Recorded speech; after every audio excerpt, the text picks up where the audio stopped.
오늘 여러분들이 들으신 내용은 새로운 정보가 됐을 겁니다. 많은 분들이 새로운 발견을 했을 거라고 믿는데요. 처음에 제가 의심스러웠던 부분이기도 하고 다른 분들도 많이 얘기하시는 건데요. 만약 이 모든 게 진실이라면 왜 내가 아는 의사는 이걸 모르냐는 거죠. 합법적인 사실이라면 알 법도 할 텐데요. 하지만 현실은 그렇지를 못합니다. 그 이유는요, 우선 의사들이 의대를 졸업하고 나서 받는 연장 교육은 거의 다가 제약회사들의 지원을 받아서 이루어지고 있는 실정입니다. 그리고 그것뿐만 아니라 우린 영양에 대해 얘기하고 있는데요. 오랫동안 의사들은 별 효과 없는 주장을 하는 영양보충식품에 대해서 대부분 부정적인 편견을 갖고 있습니다. 아까 제가 말씀을 드렸듯이 이건 분자 구조가 안정화되어 있는 제품입니다. 즉, 특허받은 조합물로 효과가 오래 지속된다는 걸 뜻합니다. 하지만 대부분의 영양회사들은 어떤 것도 안정화시키지 않습니다. 우수 품질 제조 공정도 지키지 않고요. 다른 회사들을 화나게 하려는 건 아닙니다. 오히려 그쪽에서 불만을 갖고 있죠. 왜냐하면 저희가 영양약재 회사들에 대한 정부 차원의 규제를 건의하고 있는 중이거든요. 각 회사가 품질 제조 공정을 준수해서 어떤 매장에서 어떤 제품을 사더라도 병 속에 들어있는 알약 하나하나에 동일한 성분이 들어있다는 걸, 또 각 병에 동일한 함량이 들어가 있다는 걸 알 수 있도록 말이죠. 의사들한테 영양보충식품에 대해 물어보면 많은 경우에 무시당하지 않습니까? 영양산업의 어두운 그늘에 방치되어 있었죠. 공감들 하시죠? 의사들이 무시하는 또 다른 이유를 들자면 의사 자신이 모르는 것에 대해서 환자를 위험에 빠지게 할 수 없기 때문이죠. 그래서 시간을 내어 체크하기보다, 왜냐하면 사실 그럴 시간도 없으니까요. 그 성분이 약물과 부작용을 일으킬지 확신이 없는 상태에서 먹어도 된다고 해서 모험을 하기보단 그냥 무시해버리는 거죠.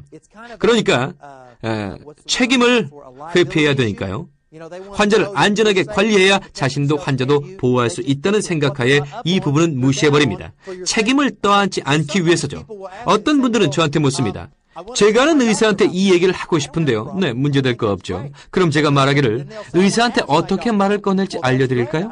이렇게 말해보세요. 선생님, 글리코 영양소에 대해서 아시는 게 있나요? 아니면 글리코 영양소에 대해 경험해 보신 적 있습니까? 그 의사가 글리코 영양소에 대해 아무것도 아는 게 없고 또 아무것도 경험이 없다면은 그의 의견이 중요할까요? 아니죠. 이 분야에서는요. 수년 전부터 전 세계적으로 당생물학이나 당질학이라고 불리는 분야에 대한 논문이 엄청나게 쏟아져 나오고 있습니다.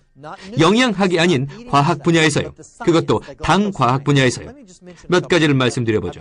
과학계에선 새롭게 발표되고 있는 논문의 숫자를 여기에 정리를 해봤는데요. 글라이코프로틴, 즉 단백질이라는 단어를 처음 사용한 논문이 발표된 건 1950년이었습니다. 1950년, 1970년대에는 당 생물학에 관련된 논문이 500개 발표되었습니다. 글리코 영양소가 아닌 생물학에 관해서였죠. 1970년대에는 500개의 논문, 1980년대에서는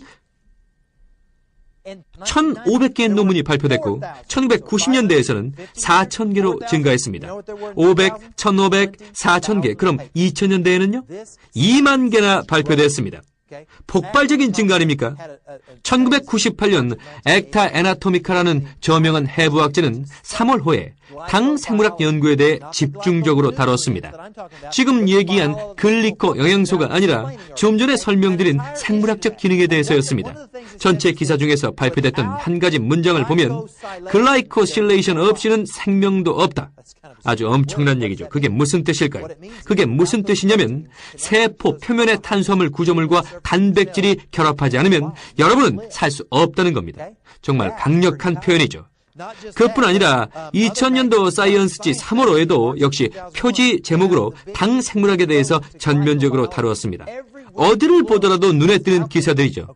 그리고 2003년 2월엔 미국의 유명한 매사추세츠 공과대학인 MIT에서 발간하는 학회지에서 다음과 같은 내용을 다룬 기사를 표지에 대서특필했습니다. 세상을 변화시킬 10대 신기술들. 그게 뭔지 여러분도 알고 싶지 않으십니까? 꽤 인상적인 문구죠. 세상을 변화시킬 10가지 신기술이라뇨. 당 생물학에 관한 연구, 인체의 글리코폼, 당형에 관한 연구, 단백질 줄기와 거기에 붙은 당 탄수화물에 관한 연구가 바로 그들이 얘기하고 있는 겁니다. 그게 10대 신기술 중에 하나인 거죠. 왜일까요? 뭔가 엄청난 게 있기 때문이겠죠. 현재 모든 주요 제약 회사들이 앞다퉈 이 탄수화물들을 합성시키는데 혈안이 돼 있는 걸 아십니까? 즉 대량 생산해내려는 거죠. 아까 말씀드렸던 다이아몬드처럼 다양한 면에 있어서 서로 다른 모양과 크기가 있는 거 기억나십니까? 그래서 이게 고난도의 기술인 거죠. 미국엔 미국 의사연합회가 있습니다. 유럽엔 왕립의학연구소가 있는데 거기에는 면역학을 담당하는 부서에서 당 생물학만을 연구하는 분과가 따로 있습니다. 그들은 글리코 영양소가 우리 인체에 어떤 작용을 하는가에 대해